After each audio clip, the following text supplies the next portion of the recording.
चेतावनी देता हूं। आप कहते हो हम हिंदू कार्ड पर चुनाव जीतेंगे। अगर आप बड़े हिंदू के हमदर्द हैं तो अनुसूचित जात, अनुसूचित जनजाति, पिछड़े वर्गों को भारतीय संविधान के अंतर्गत जो अधिकार देकर के आरक्षण की व्यवस्था दी गई, उसको अजगर की तरह निगलने का पाप क्यों किया आपने? अभी अभी 69,000 शिक्षकों की भर्ती हुई, 19,000 आरक्षित पदों पर सामान्य वर्ग को नियुक्ति पत्र दे दिया। योगी जी, क्या अनुसूचित जाति के लोग हिंदू नहीं है क्या?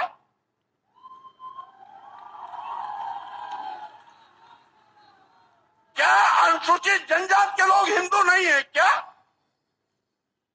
क्या 54% वाला पिछड़ा वर्ग हिंदू नहीं है क्या?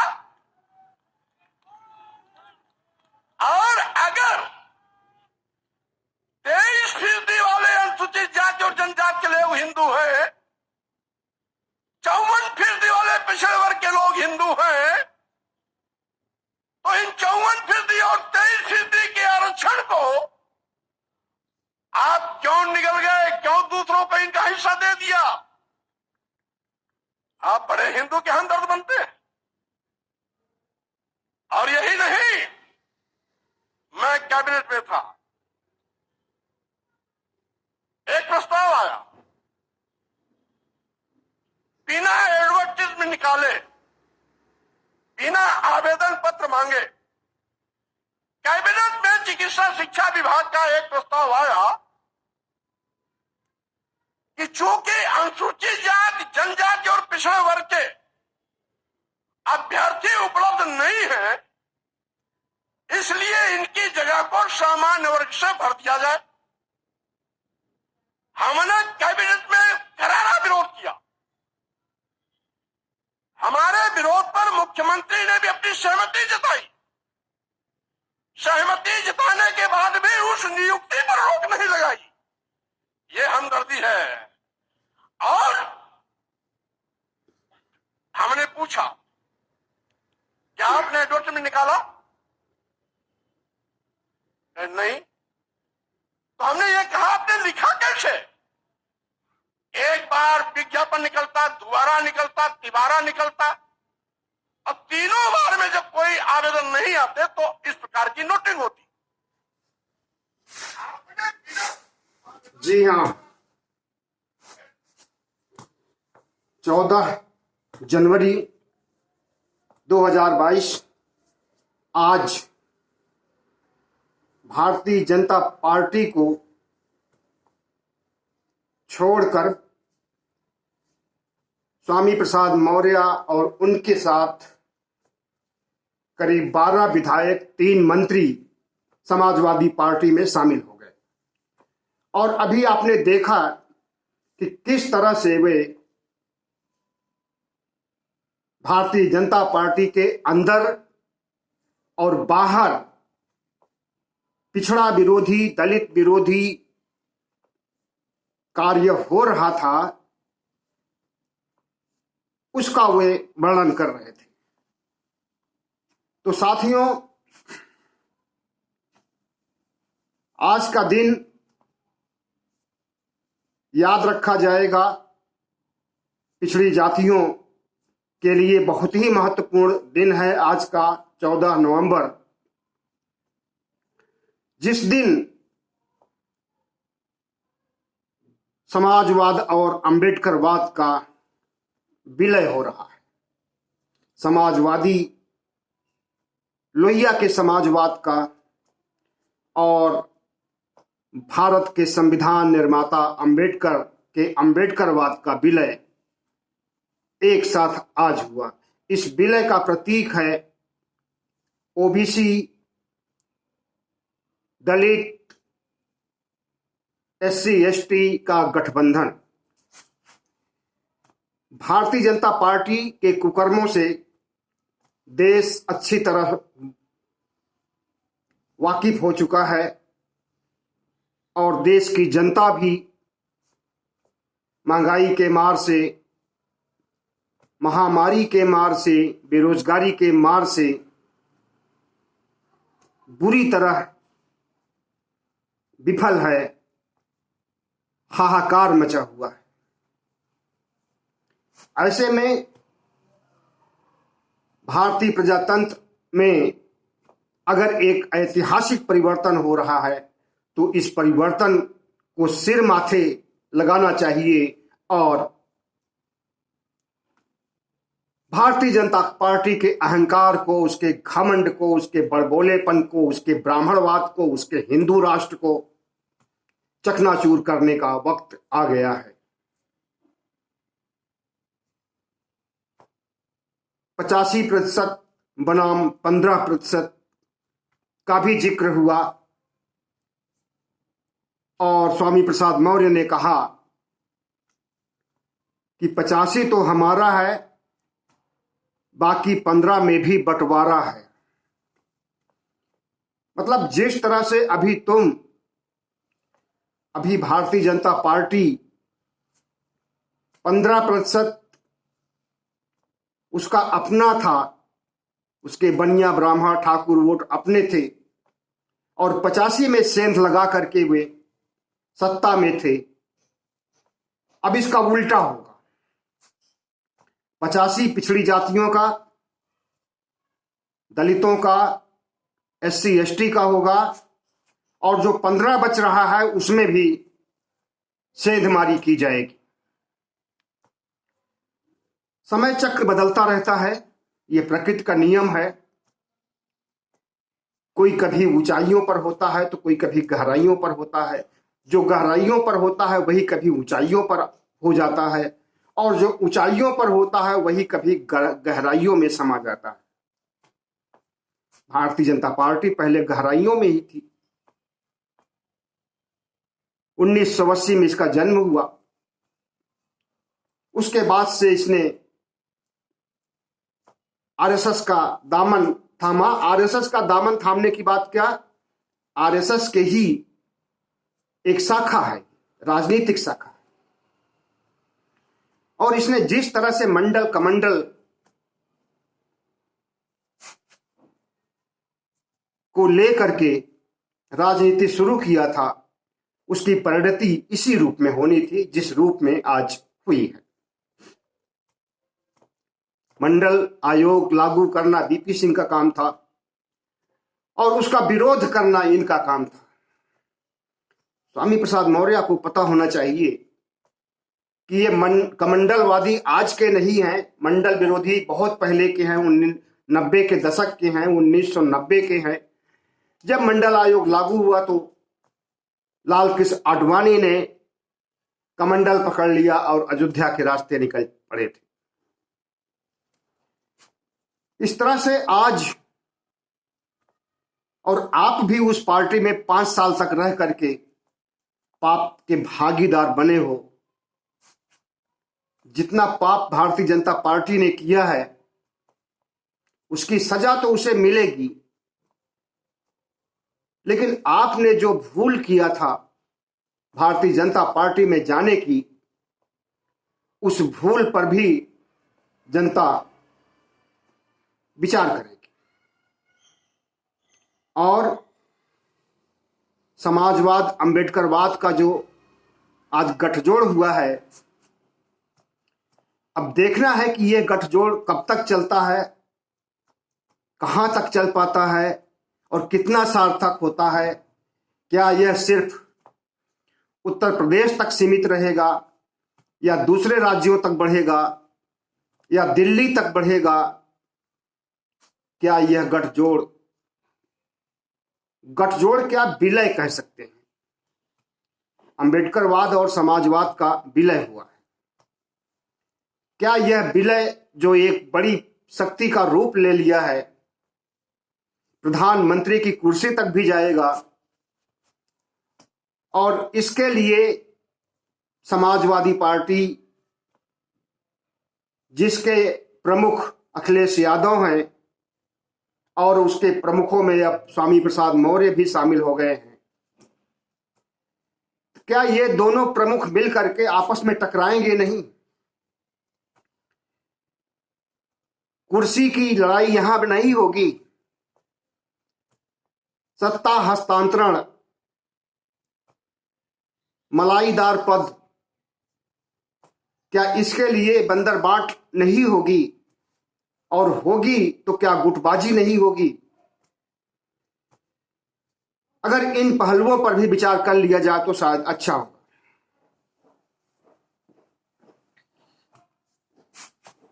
हमेशा होता रहा है ये, और आगे भी होगा, क्योंकि नेताओं में जो लोलुपता होती है, पद लोलुपता होती है, और नेतागिरी को एक रोजगार का साधन बनाया गया है। सेवा भाव समाप्त हो चुका है, तो रोजगार का साधन बनाया गया है तो पैसा कमाया जाएगा, और पैसा कमाने की कोई सीमा नहीं होती है। किस सीमा तक, किस हद तक लोग उतर सकते हैं पैसा कमाने के लिए, यह किसी से छुपा नहीं है। वो चाहे कारपोरेट हो या शासन प्रशासन में बैठे अधिकारी हो या विधायक एमपी हो, सबका उद्देश्य आज पैसा कमाना ही रह गया है, और राजनीति से सेवा भाव गायब हो चुका है। ऐसे में आज का ये पाक गठबंधन एक सराहनीय कदम माना जा सकता है, लेकिन भूत, भविष्य, वर्तमान का अवलोकन करते हुए अगर यह समझा जाए कि क्या यह गठबंधन एक स्वार्थपरक गठबंधन है या पिछड़ी जातियों, बहुजन समाज के विकास के लिए एक ईमानदार गठबंधन है, इस पर विचार किया जाए तो शायद अच्छा होगा। कोई भी पार्टी, कोई भी संस्था, कोई भी राजनीतिक दल ये कभी कभी नहीं कहता है कि वो समाज के लिए काम नहीं करेगा। कथनी और करनी अलग अलग होती है। कहने के लिए सभी का मिशन समाज को आगे बढ़ाने का होता है, लेकिन वे अपने मिशन को, अपने स्वार्थ के मिशन को, अपने कार्यकर्ताओं के मिशन को आगे बढ़ाते हैं। और यही काम भारतीय जनता पार्टी ने किया। पिछड़ों से वोट लेकर के, दलितों से वोट लेकर के, और सबका साथ सबका विकास कह करके अल्पसंख्यकों के साथ अन्याय करने के लिए भारतीय जनता पार्टी ने जो काम किया है, न तो लोकसभा चुनाव में, न 2017 के विधानसभा चुनाव में, न 2019 के चुनाव में, न इस चुनाव में जो अभी होने जा रहा है, भारतीय जनता पार्टी ने एक भी मुस्लिम को टिकट नहीं दिया है, और बात करती है सबका साथ सबका विकास की। भारतीय जनता पार्टी ने अब अल्पसंख्यक समुदाय है, बर्दाश्त कर लिया इस चीज को कि उसके साथ कितनी घोर नाइंसाफी हो रही है। बर्दाश्त करना ही पड़ेगा। अगर वो कुछ बोलते हैं तो ठोक देने की बात पहले से ही चल रही है। हरिद्वार में जो बोला गया, दिल्ली में जो बोला गया, और आए दिन जो बोला जाता रहता है, लिंचिंग किया जाता है, उसके सामने अल्पसंख्यक समुदाय सिर नहीं उठा सकता। लेकिन अल्पसंख्यकों जैसी स्थिति ओबीसी, एससी, एसटी की नहीं है। इनके साथ अत्याचार होगा तो उसका प्रतिरोध किया जाएगा। पहले तो अत्याचार करने से रोका जाएगा, अत्याचार बर्दाश्त नहीं किया जाएगा, और यदि अत्याचार करते ही रहोगे, उस पर रोक नहीं लगेगी, तो पार्टी को तिलांजलि दे दिया जाएगा। और यही काम किया स्वामी प्रसाद ने। मंत्रालय में रह करके, मिनिस्ट्री में रह करके उन्होंने पहले व्यवस्था दुरुस्त करने के बारे में सोचा, जैसा कि आपने सुना अभी कि आरक्षण के मसले में विज्ञापन नहीं निकाला गया और डायरेक्ट उस पद पर सवर्णों की भर्ती की बात कही जाने लगी। इसका विरोध किया इन्होंने।